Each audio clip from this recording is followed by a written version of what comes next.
بعض لوگ ایسے ہوتے ہیں جو ظاہراً لوگ ان کو دیکھ کر ان کو عجیب سمجھتے ہیں، لیکن اللہ تعالیٰ کی نگاہ میں اللہ تعالیٰ کے ہاں ان کا مقام بہت بلند ہوتا ہے۔ غریب شخص ہے جس کی سفارش قبول نہیں کی جاتی، جس کی بات نہیں سنی جاتی، جس کے ساتھ کوئی اپنی بیٹی کا نکاح کرنے کے لیے تیار نہیں ہے، میں یہ محتاج شخص اور وہ جو پہلے گزرنے والا مالدار شخص ہے، وہ مالدار شخصوں سے، ان آدمیوں سے اگر یہ ساری کی ساری زمین بھر دی جائے تو یہ اکیلا ان سے بہتر ہے، یہ اکیلا ان سے بہتر ہے اگر یہ ساری زمین بھی ان سے بھر دی کہ ساری دنیا کے خزانے مل کر بھی اس مقام کو حاصل نہیں کر سکتے۔ اور یہ اللہ تعالیٰ کا فضل، دنیا میں رہ کر ایک انسان نے اپنی دنیا کی زندگی کو تو بنا لیا، دنیا میں ساری نعمتوں سے فائدہ اٹھا لیا، ہر قسم کی نعمت میسر کر لی، اچھا مکان بھی لے لیا، سواری بھی لے لی، بچوں کو پڑھا بھی لیا، سب کچھ کر لیا، اس سب کے باوجود اگر اللہ تعالیٰ کے ہاں اپنا مقام بلند نہیں کیا پھر اس کا کوئی فائدہ نہیں ہے۔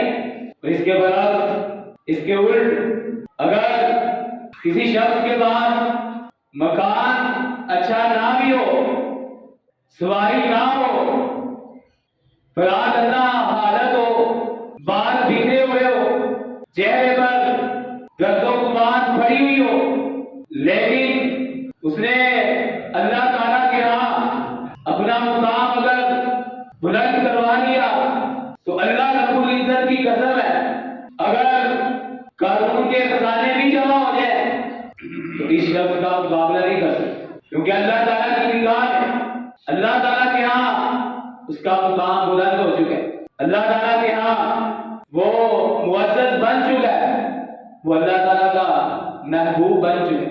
اسی لیے کچھ ایسے شخص ہوتے ہیں، کچھ لوگ ایسے ہوتے ہیں کہ لوگ ان سے ان کی ظاہری حالت کو دیکھ کر کہ اس کے کپڑے تو پرانے ہیں، بال بکھرے ہوئے ہیں، فراق نہ حالت ہے، ظاہری حالت دیکھ کر کچھ لوگ کسی شخص سے نفرت کرنے لگ جاتے ہیں، اس کو حقیر سمجھنے لگ جاتے ہیں، لیکن اللہ تعالیٰ کے ہاں ان کا مقام ایسا بلند ہوتا ہے، اللہ تعالیٰ کے ہاں ان کو ایسا معزز بنایا جاتا ہے کہ ساری دنیا کے خزانے میں ان کا مقابلہ نہیں کر سکتے، ایسا ان کا مقام ہوتا ہے۔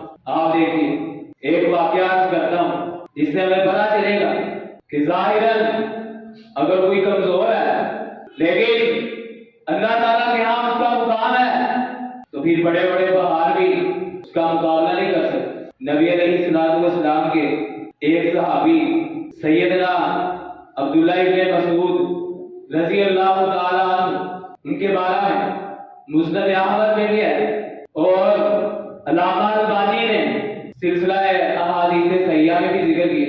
ایک دفعہ وہ درخت پر چڑھے ہوئے، مسواک اتارنے کے لیے درخت پر چڑھے ہوئے، ہوا چل رہی، قد بھی ان کا چھوٹا ہی تھا، پنڈلیاں بھی بڑی کمزور تھی، ہوا چلی، پنڈلیوں سے کپڑا ہٹ گیا، باریک باریک پنڈلیاں، نیچے سے دوسرے صحابہ دیکھ کر مسکرانے لگے، ہنسنے لگے۔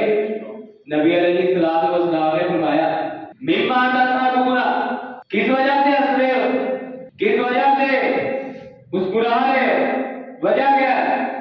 انہوں نے کہا کہ اللہ کے رسول عبداللہ ابن مسعود کی باریک باریک پنڈلیاں دیکھ کر مسکرا رہے ہیں۔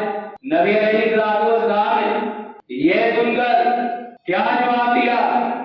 فرمایا والذی نفسی بیدہ، قسم ہے اس ذات کی جس کے ہاتھ میں محمد صلی اللہ علیہ وآلہ وسلم کی جان ہے، لہما اثقل فی المیزان من احد، یہ جو باریک باریک پنڈلیاں دیکھ کر تم ہنس رہے ہو، مسکرا رہے ہو، یہ باریک باریک پنڈلیاں اللہ تعالیٰ کے یہاں میزان میں، ترازو میں احد پہاڑ سے بھی زیادہ وزنی، یہ احد پہاڑ سے بھی زیادہ وزنی۔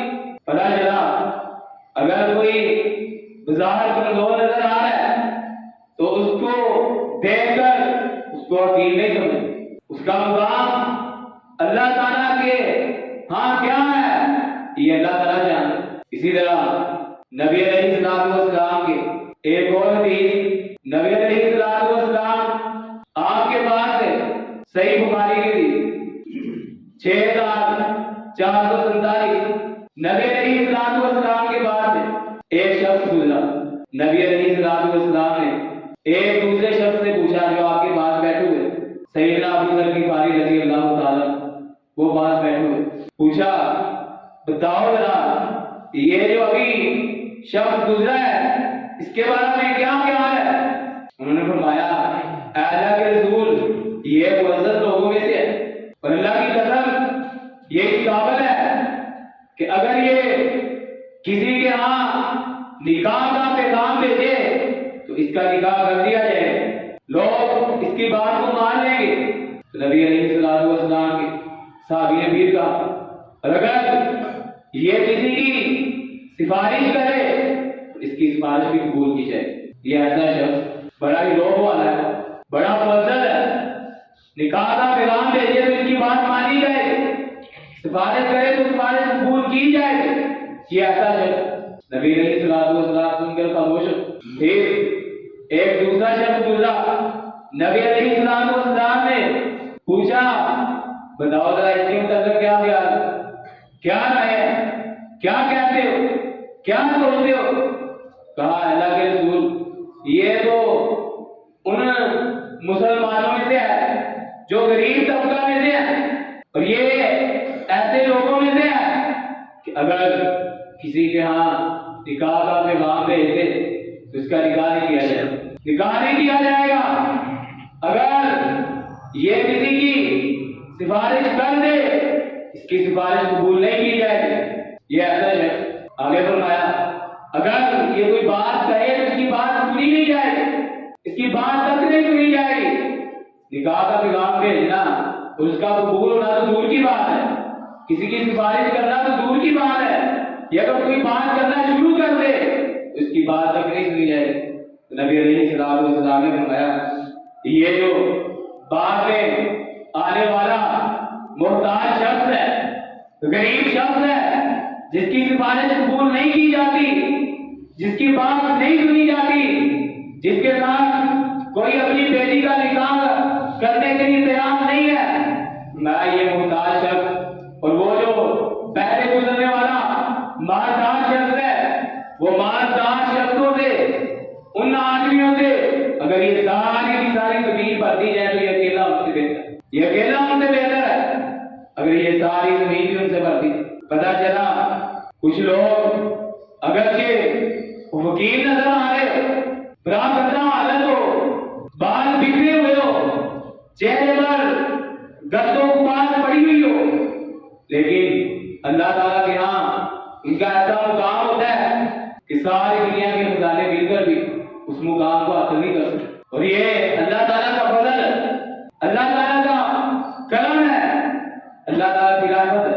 تمام انبیاء کو اللہ تعالیٰ نے بہت بلند مقام عطا فرمایا، وہ بڑے ہی معزز ہیں، لیکن اللہ تعالیٰ نے فرمایا تلک الرسل فضلنا بعضهم علی بعض. یہ جو رسول ہیں، یہ جو رسولوں کی جماعت ہے، ان میں سے بعض کو اللہ تعالیٰ نے بعض پر فضیلت دی، بعض کو فضیلت دی ہے. تو یہ اللہ تعالیٰ کا احسان ہے. سارے انبیاء کا مقام بڑا ہی بلند ہے، وہ بڑے ہی معزز ہے، اللہ تعالیٰ کے محبوب بندے ہیں، مخلوق میں سب سے زیادہ نیک ہے، تقوی والے ہیں. لیکن فرمایا تلک الرسل فضلنا بعضهم علی بعض. یہ جو انبیاء کی جماعت ہے ان میں سے بھی اللہ تعالیٰ نے بعض کو بعض پر فضیلت دی. دوسرے مقام میں فرمایا وَلَقَدْ فَضَّلْنَا بَعْضَ النَّبِيِّينَ عَلَى بَعْضٍ وَآتَيْنَا دَاوُودَ زَبُورًا. ہم نے بعض انبیاء کو بعض پر فضیلت دی.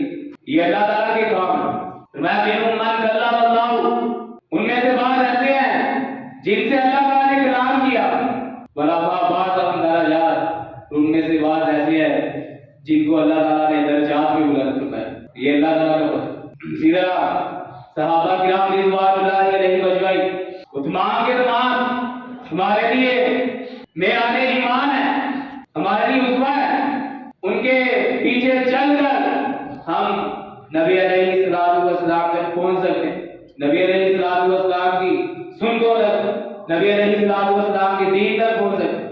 تمام صحابہ کرام رضوان اللہ علیہم، لیکن یہاں پہ بھی اللہ تعالیٰ نے فرمایا کہ بعض کو اللہ تعالیٰ نے بعض پر فضیلت دی، لا یستوی، سورہ حدید، لا یستوی منکم من انفق من قبل الفتح وقاتل اولئک اعظم درجۃ من الذین انفقوا من بعد وقاتل وکلا وعد اللہ الحسنى۔ فرمایا اے میرے نبی کے صحابہ، تم بھی سارے برابر نہیں ہو، تم میں سے جس نے فتح مکہ سے پہلے اللہ تعالیٰ کے راستہ میں خرچ کیا ہے، جہاد کیا ہے، اور وہ لوگ جنہوں نے فتح مکہ کے بعد اللہ تعالیٰ کے راستہ میں جہاد کیا ہے اور خرچ کیا ہے، یہ برابر نہیں ہو سکتے، یہ برابر نہیں ہو سکتے۔ اولئک اعظم درجۃ من الذین انفقوا من بعد وقاتلوا، جنہوں نے بعد میں جہاد کیا ہے، بعد میں قتال کیا ہے، اور جنہوں نے پہلے قتال کیا ہے، پہلے قتال کرنے والے بلند ہیں۔ وَكُلًّا وَعَدَ اللَّهُ الْحُسْنَى، اور یہ بات بھی یاد رکھ لو، تمام کے ساتھ جتنے صحابہ ہیں، تمام کے ساتھ اللہ تعالیٰ نے اچھائی کا وعدہ کیا۔ كُلًّا وَعَدَ اللَّهُ الْحُسْنَى، ہے تو نبی علیہ السلام کے تمام صحابہ، تمام کا مقام بہت بلند ہے، لیکن مرتبوں میں فرق ہے۔ تو اسی طرح انبیاء کرام اور صحابہ کرام، اور اسی طرح تمام مومنین اور تمام مسلمان بھی، بعض کو اللہ تعالیٰ نے بعض میں فضیلت دی ہوتی، یہ اللہ تعالیٰ کا فضل ہوتا ہے، اللہ تعالیٰ کا کرم ہوتا ہے، اللہ تعالیٰ کی رحمت ہوتی ہے۔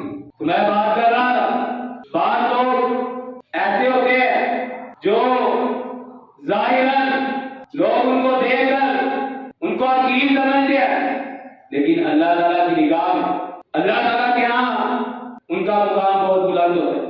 مالدار شخص، نبی علیہ السلام حدیث کے آخر میں کیا فرمایا کہ یہ جو بعد میں آنے والا محتاج شخص ہے اور جو پہلا گزرنے والا مالدار شخص ہے، ان کی نسبت اگر دیکھنی ہے، ان کا تقابل اگر دیکھنا ہے کہ ان کو آپس میں نسبت کیا ہے، ان کا مقابلہ کیا ہے، فرمایا وہ مالدار شخص سے اگر ساری کی ساری دنیا بھی بڑھ دی جائے، ساری کی ساری دنیا میں ایسے انسان جمع ہو جائے، تو صرف ایک محتاج شخص جو مومن ہو، مسلمان ہو، اس کا مقابلہ نہیں کر سکتا، اس کا مقابلہ نہیں، اس کا مقام بلند ہے، اس کی فضیلت ہے، وہ اللہ تعالیٰ کا محبوب ہے، اسی لیے ساری دنیا کے خزانے بھی جمع ہو کر اس کا مقام نہیں حاصل کر سکتے۔ نبی علیہ السلام کی ایک اور حدیث، آپ علیہ السلام نے فرمایا رب عشرة مدفوع بالابواب لو اقسم على الله لا بره، صحیح مسلم کی روایت، رسول اللہ صلی اللہ علیہ وآلہ وسلم نے فرمایا رب عشرة، کتنے ہی ایسے ہیں جو برا گندہ حالت والے ہوتے ہیں، ان کو اپنی حالت کی فکر نہیں ہوتی، انہوں نے اپنے بال نہیں بنائے ہوتے، رب عشرة، کتنے ہی برا گندہ حالت والے ہوتے ہیں، مدفوع بالابواب، جو لوگوں کے دروازوں سے دھتکارے ہوئے ہوتے ہیں، اگر کسی دروازے پر جا کر دستک دے دے تو دروازے کھولے ہی جاتے، بات سننا تو دور کی بات، دروازے ہی کھولے جاتے، دروازوں سے واپس آ جاتے ہیں۔ اگر کسی کے ہاں نکاح کا پیغام دے کر چلے جائے تو دروازے کھولے نہیں جاتے، کسی کی سفارش کرنے کے لیے چلے جائے تو ان کو اندر داخل ہونے ہی نہیں دیا جاتا، وہ اندر ہی نہیں جا سکتے۔ کسی بڑے لوگوں کی مجلس بیٹھی ہو، مالدار لوگوں کی مجلس بیٹھی ہو تو وہاں پہ وہ جا ہی نہیں سکتے، ایسی حالت ہوتی ہے۔ رب عشرة مدفوع بالابواب، کتنے ہی ایسے ہوتے ہیں کہ ان کی حالت بڑی برا گندہ ہوتی ہے، مدفوع بالابواب، لیکن ان کی شان، ان کا مقام کیسا ہے، ان کی عزت کیا ہے، لو اقسم علی اللہ لا بره، اگر وہ اللہ تعالیٰ پر قسم ڈالتے تو اللہ تعالیٰ ان کی قسمیں پوری کر، یہ مقام، یہ ان کی شان ہے، یہ ان کی فضیلت ہے، اس قدر وہ اللہ تعالیٰ کے محبوب بندے ہوتے ہیں۔ اگر وہ اللہ تعالیٰ پر قسم ڈال دیں تو اللہ تعالیٰ کی قسمیں پوری کر. نبی علیہ الصلوۃ والسلام کی ایک اور حدیث، نبی علیہ الصلوۃ والسلام کا ایک صحابی تھا، رسول اللہ صلی اللہ علیہ وآلہ وسلم کا ایک صحابی دیہات کا رہنے والا، نبی علیہ الصلوۃ والسلام کے ساتھ بڑی محبت کرتا، بڑا پیار کرتا. رسول اللہ صلی اللہ علیہ وآلہ وسلم بھی اس کے ساتھ بہت زیادہ محبت کرتے، پیار کرتے، اس کا پیار کرتے. وہ دیہات کا رہنے والا تھا، دیہات سے جب آتا تو نبی علیہ الصلوۃ والسلام کے لیے سبزیاں لے آتا، ترکاریاں لے آتا، آپ کی خدمت میں حاضر ہو کر آپ کو دے دیتا. تو پھر نبی علیہ الصلوۃ والسلام بھی اس کے ساتھ پیار کا اظہار فرماتے. جب وہ واپس جانے لگتا تو نبی علیہ الصلوۃ والسلام اسے پنیر دے دیتے، ستو دے دیتے. یہ ایسا پیار، ایسا نبی علیہ الصلوۃ والسلام کا اس کے ساتھ پیار ہے، اور اس کا نبی علیہ الصلوۃ والسلام کے ساتھ پیار. ایک مرتبہ دیہات سے آیا ہوا تھا، بازار میں سبزیاں بیچ رہا تھا، نبی علیہ الصلوۃ والسلام نے دیکھ لیا. نبی علیہ الصلوۃ والسلام نے دیکھا، آ کر چپکے سے، جیسے ہم کرتے ہیں چپکے سے، نبی علیہ الصلوۃ والسلام نے اس کی آنکھوں پر ہاتھ رکھ دیے پیچھے. آپ نے فرمایا میں یشتری ھذا العبد، کون ہے جو اس غلام کو خرید لے، کون ہے جو اس غلام کو خرید لے، کون اس کو خریدے گا، کون اس کی قیمت ادا کرے گا. اس نے وہاں سے پہچان لیا کہ نبی علیہ الصلوۃ والسلام کی بات. وہ کہتے ہیں پھر میں نے اپنی کمر آپ کے پیٹ مبارک کے ساتھ لگا دی، میں اور پیچھے ہو گیا تاکہ آپ کے ساتھ میری کمر لگ جائے، نبی علیہ الصلوۃ والسلام کے ساتھ لگوں، مجھے سکون ہو. وہ کہتے ہیں اللہ کے رسول واللہ تجدنی قاصدا، اللہ کے رسول اللہ تعالیٰ کی قسم ہے آپ مجھے بڑا ہی ہلکا پائیں گے، میری کوئی زیادہ قیمت نہیں دے گا، میں سستا ہی ہوں. نبی علیہ الصلوۃ والسلام سے یہ فرمایا. نبی علیہ الصلوۃ والسلام نے آگے جواب دیا ولیکن، اور لیکن، عند اللہ، اللہ تعالیٰ کے ہاں، انت لست بقاصد، تو ہلکا نہیں، اللہ تعالیٰ کے ہاں تو ہلکا نہیں ہے، اللہ تعالیٰ کے ہاں تو سستا نہیں ہے، بلکہ انت غالی، تو بڑا ہی مہنگا ہے، بہت زیادہ تیرا بہو ہے، تیرا مقام بہت بلند ہے. اللہ تعالیٰ کے ہاں تو ہلکا نہیں اور سستا نہیں. تو نبی علیہ الصلوۃ والسلام کے ساتھ پیار، شریعت کی پابندی، شریعت کو اپنی زندگی میں جگہ دینا، اور یہ فقیری، یہ تمام انبیاء کی